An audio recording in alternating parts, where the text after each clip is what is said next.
Olá pessoal, sejam muito bem-vindos a essa aula. Eu sou a Larissa e hoje a gente vai estudar fotossíntese. O objetivo aqui dessa aula é que vocês entendam o que é a fotossíntese e como ela acontece, e também qual a importância desse processo bioquímico. Antes de iniciar a aula, eu convido vocês a refletirem sobre quais são as possíveis contribuições da fotossíntese para a manutenção da vida na Terra. De que forma a fotossíntese contribui para a sobrevivência de outros seres vivos. No final dessa aula, a gente então vai comentar um pouco sobre essa questão, tá bom? Mas então vamos começar. A palavra fotossíntese, ela pode ser destrinchada e dividida em outros dois termos, que é foto, que significa luz, e síntese, produção.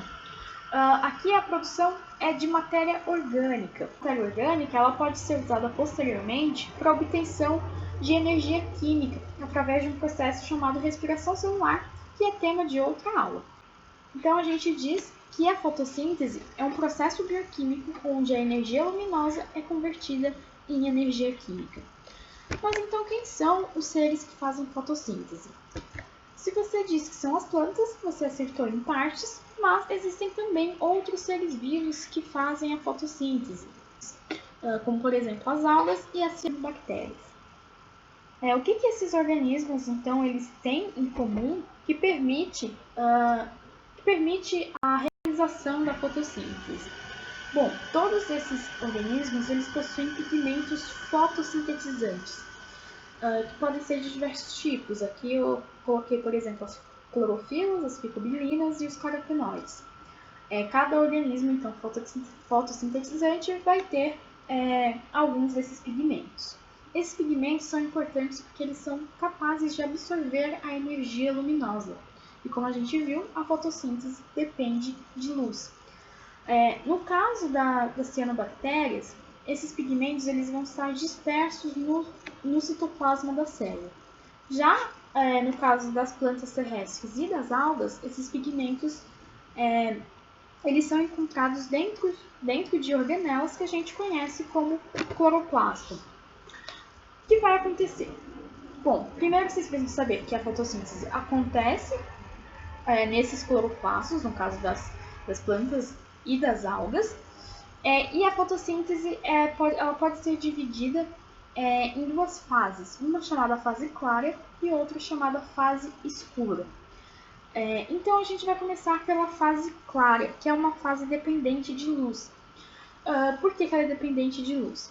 Durante a fase clara vai acontecer um processo que a gente conhece como fotólise da água. O que é a fotólise da água?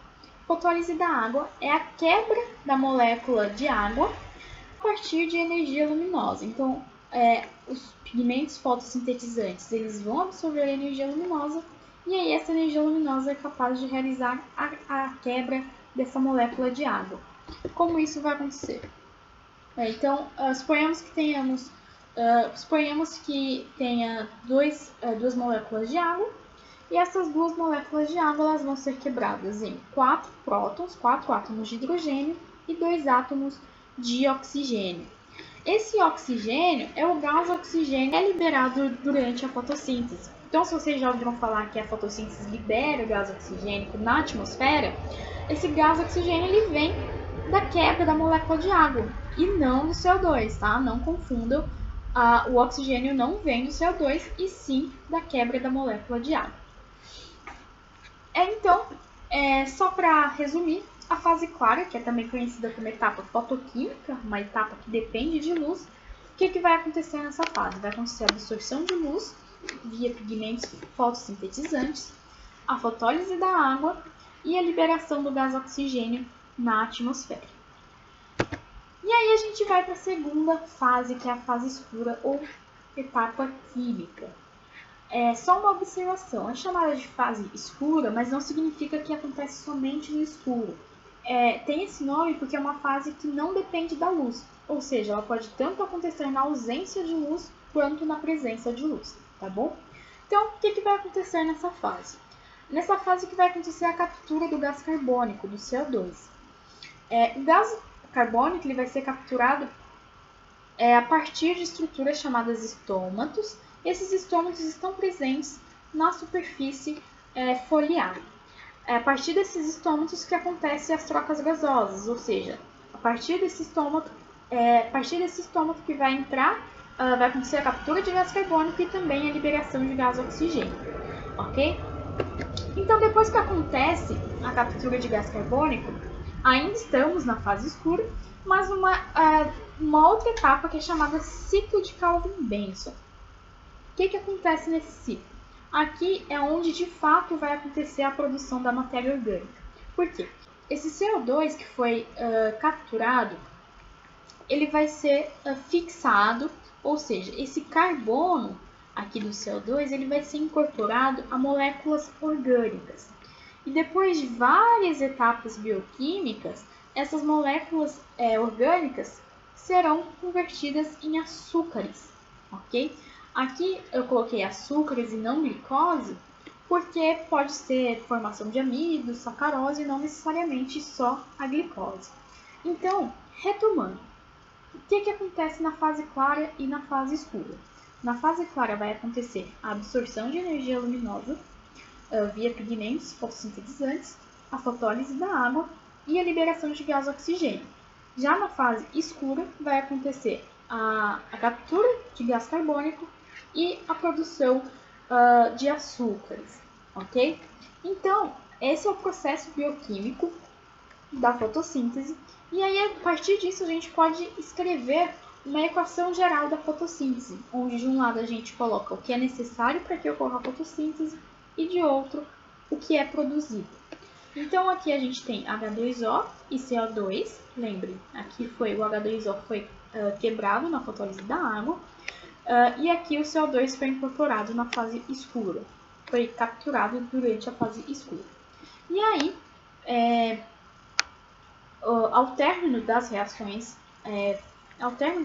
bioquímicas, acontece então a produção de açúcar, que no caso aqui é a glicose, e a liberação de gás oxigênio na atmosfera. Então, basicamente, é isso que acontece na fotossíntese. Agora, lembra que eu tinha pedido para vocês tentarem associar de que forma a fotossíntese contribui para a sobrevivência de outros organismos.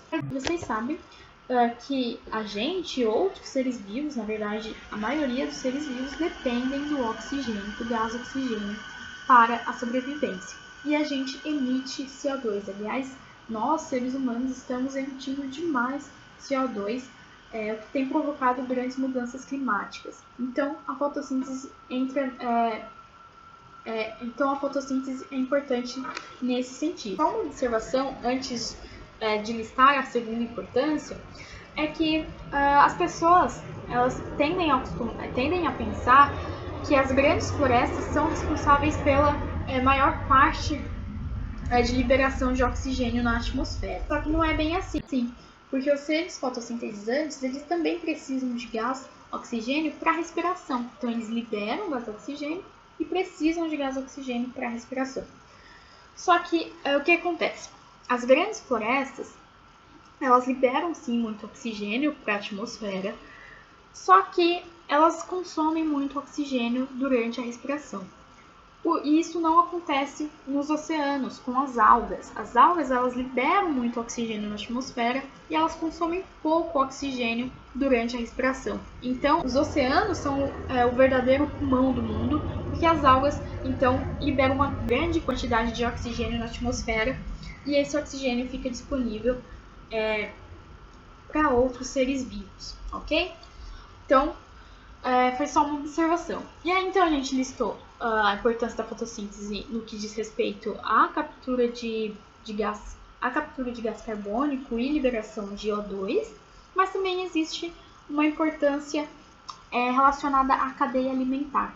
Se você ainda não estudou cadeia alimentar, eu aconselho você a assistir o vídeo da professora Taina Leite, que eu vou deixar aqui no card, e também vou deixar na descrição desse vídeo. Lá ela vai te explicar direitinho o que é uma cadeia alimentar e quais são as dinâmicas dessa cadeia, ok? Mas basicamente a fotossíntese está relacionada com a produção de matéria orgânica, né? Diretamente a fotossíntese produz matéria orgânica. E todos os outros seres vivos dependem dessa matéria orgânica, seja diretamente ou indiretamente. No caso desse macaquinho, por exemplo, ele está dependendo diretamente, porque ele está alimentando de uma banana que é a consequência da fotossíntese, que é a produção da fotossíntese, de certa forma. No caso dos seres decompositores, aqui representados pelos fungos, eles decompõem matéria orgânica morta. Ou seja, se não houvesse matéria orgânica, se não houvesse fotossíntese, não existiria matéria orgânica. E aí, esses organismos decompositores também não existiriam. A mesma coisa para a gente depende da fotossíntese, a gente depende da matéria orgânica, a gente depende da matéria orgânica, da fotossíntese para a nossa alimentação também. Então, a fotossíntese é um processo que está relacionado com praticamente toda a vida no planeta Terra. Isso é muito importante da gente ter consciência, porque é importante que a gente desenvolva uma consciência de preservação de áreas verdes, porque uma vez que você sabe o que é a fotossíntese, como ela acontece e qual a importância, você automaticamente começa a refletir suas atitudes e aí pode contribuir para a preservação das áreas verdes e também cobrar as autoridades em relação a desmatamento, a queimadas, porque de fato tudo isso vai afetar todo um ecossistema, ok? Então, nós ficamos por aqui. Eu espero que vocês tenham entendido o que é a fotossíntese e como ela se relaciona com a sobrevivência de vários outros organismos. Se tiverem alguma dúvida, é só deixar aqui nos comentários e até a próxima!